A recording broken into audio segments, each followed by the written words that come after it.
Hi, welcome to day 342 of the Bible 365 Challenge. I'm reading from the Thematic Bible reading plan found at BibleStudyTools.com. If you're interested to read along with me, you can click on the link in the description box below and it will lead you to today's program. We're going to be covering Esther chapter 6, chapter 7, Psalm chapter 9, and Acts chapter 27. Esther chapter 6. Mordecai honored.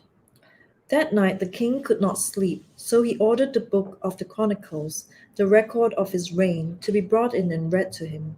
It was found recorded there that Mordecai had exposed Bigthana and Teresh, two of the king's officers who guarded the doorway, who had conspired to assassinate King Xerxes. What honor and recognition has Mordecai received for this? The king asked. Nothing has been done for him, his attendants answered. The king said, Who is in the court? Now Haman had just entered the outer court of the palace to speak to the king about impaling Mordecai on the pole he had set up for him. His attendants answered, Haman is standing in the court. Bring him in, the king ordered. Then Haman entered. The king asked him, What should be done for the man the king delights to honor? Now Haman thought to himself, Who is there that the king would honor rather than me? So he answered the king, For the man the king delights to honor, have them bring a royal robe the king has worn, and a horse the king has ridden, one of the royal crests placed on his head. Then let the robe and the horse be entrusted to the one of the king's most noble princes. Let them robe the man the king delights to honor, and lead him on the horse through the city streets, proclaiming before them, This is what is done for the man the king delights to honor. Go at once, the king commanded Haman. Get the robe and the horse, and do just as you have suggested for Mordecai, the Jew, who sits at the king's gate. Do not neglect anything you have recommended. So Haman got the robe and the horse. He rode Mordecai and led him on horseback through the city streets, proclaiming before him, This is what is done for the man the king delights to honor. Afterward, Mordecai returned to the king's gate, but Haman rushed home, with his head covered in grief, and told Zeresh, his wife, and all his friends everything that had happened to him. His advisers and his wife Zeresh said to him, Since Mordecai, before whom your downfall has started, is of Jewish origin, you cannot stand against him. You will surely come to ruin. While they were still talking with him, the king's eunuchs arrived and hurried Haman away to the banquet Esther had prepared. Esther chapter 7. Haman impaled. So the king and Haman went to Queen Esther's banquet, and as they were drinking wine on the second day, the king again asked Queen Esther, What is your petition? It will be given you. What is your request? Even up to half the kingdom it will be granted. Then Esther replied, If I have found favor with you, your majesty, and if it pleases you, grant me my life. This is my petition, and spare my people. This is my request. For I and my people have been sold to be destroyed, killed, and annihilated. If we had merely been sold as male and female slaves, I would have kept quiet, because no such distress would justify disturbing the king. The king Xerxes asked Queen Esther, Who is he? Where is he, the man who has dared to do such a thing? Esther said, An adversary and enemy, this vile Haman. Then Haman was terrified before the king and queen. The king got up in a rage, left his wine, and went out into the palace garden. But Haman, realizing that the king had already decided his fate, stayed behind to beg Queen Esther for his life. Just as the king returned from the palace garden to the banquet hall, Haman was falling on the couch where Esther was reclining. The king exclaimed, Will he even molest the queen while she is with me in the house? As soon as the word left the king's mouth, they covered Haman's face. Then Harbona, one of the eunuchs attending the king, said, "A pole reaching to a height of 50 cubits stands by Haman's house. He had it set up for Mordecai, who spoke up to help the king." The king said, "Impale him on it." So they impaled Haman on the pole he had set up for Mordecai. Then the king's fury subsided. Psalm chapter 9. For the director of music, to the tune of the death of the Son, the Psalm of David. I will give thanks to you, Lord, with all my heart. I will tell of all your wonderful deeds. I will be glad and rejoice in you. I will sing the praises of your name, O Most High. My enemies turn back. They stumble and perish before you. For you have upheld my right and my cause, sitting enthroned as the righteous judge. You have rebuked the nations and destroyed the wicked. You have blotted out their name forever and ever. Endless ruin has overtaken my enemies. You have uprooted their cities. Even the memory of them has perished. The Lord reigns forever.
I will give thanks to you, Lord, with all my heart.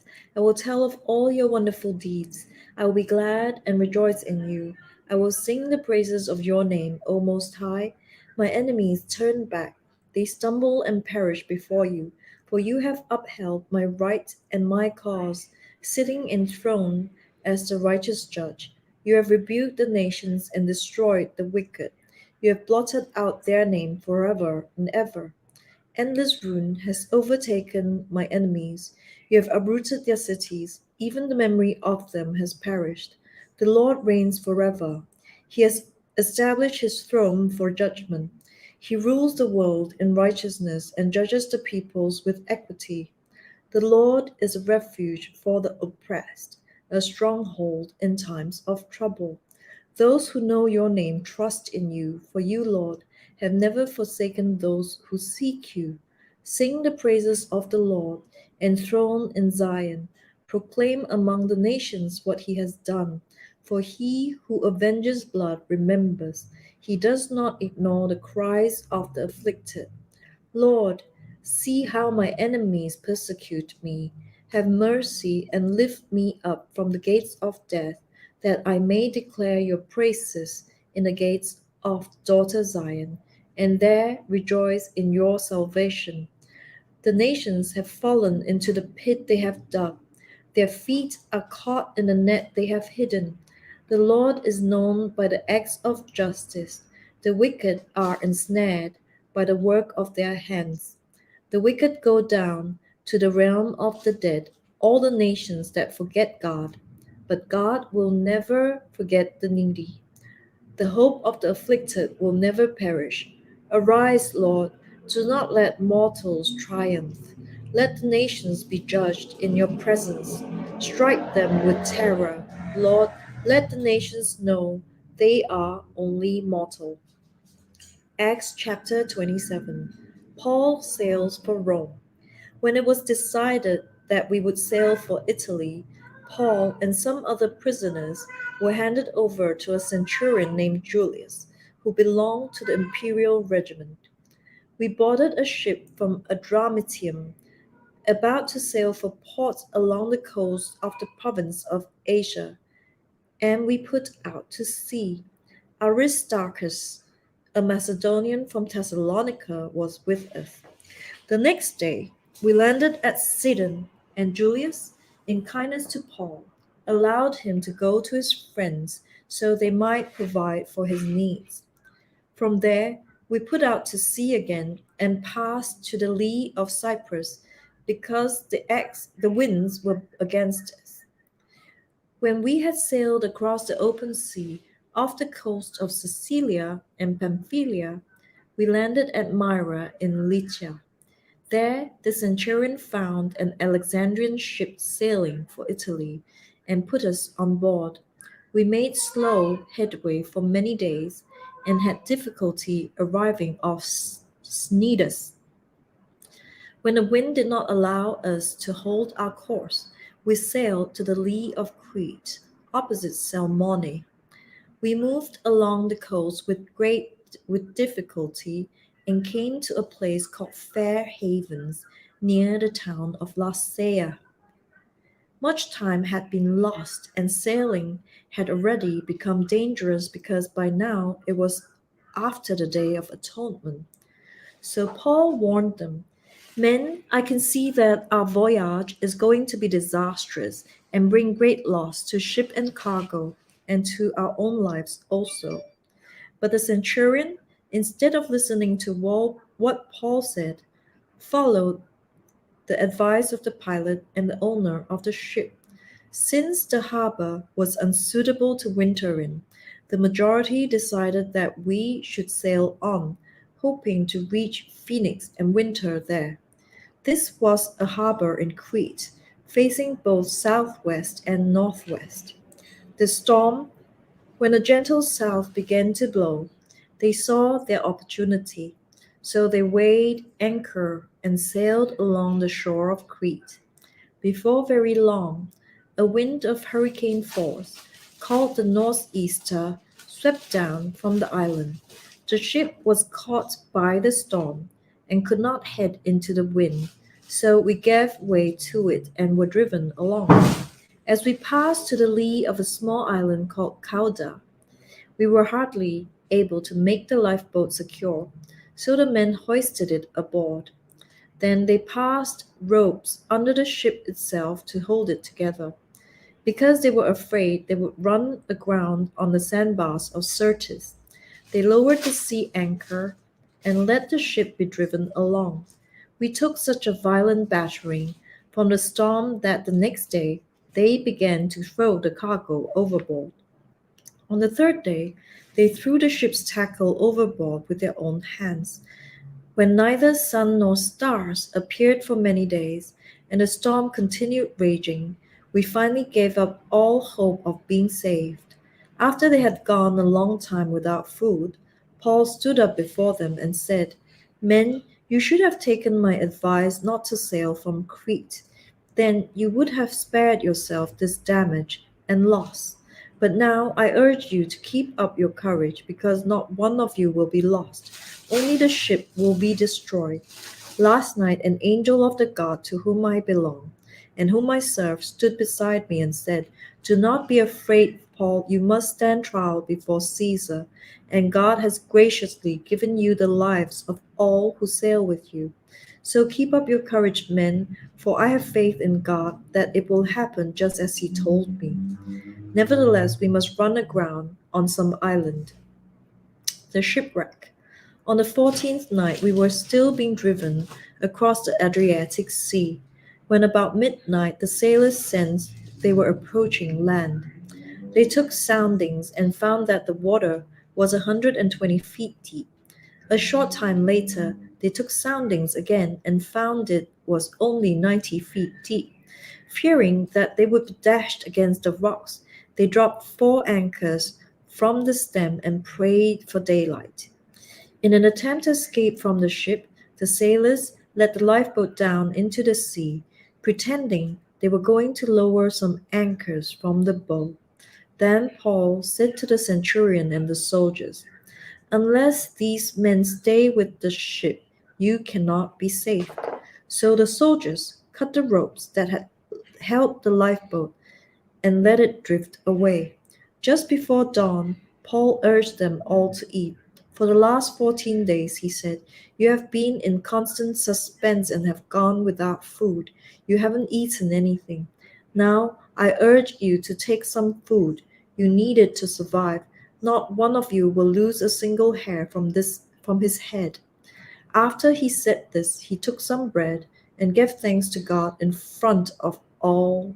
Then he broke it and began to eat. They were all encouraged and ate food themselves. Altogether, there were 276 of us on board. When they had eaten as much as they wanted, they lightened the ship by throwing the grain into the sea.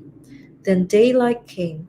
They did not recognize the land, but they saw a bay with a sandy beach, where they decided to run the ship aground if they could. Cutting loose the anchors, they left them in the sea, and at the same time untied the ropes that held the rudders. Then they hoisted the foresail to the wind and made for the beach. But the ship struck a sandbar and ran aground. The bow stuck fast and would not move, and the stern was broken to pieces by the pounding of the surf. The soldiers planned to kill the prisoners to prevent any of them from swimming away and escaping, but the centurion wanted to spare Paul's life and kept them from carrying out their plan. He ordered those who could swim to jump overboard first and get to land. The rest were to get there on planks or on other pieces of the ship. In this way, everyone reached land safely.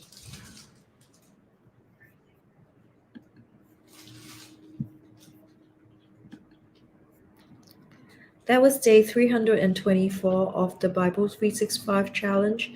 There was a little bit of hiccup earlier in between.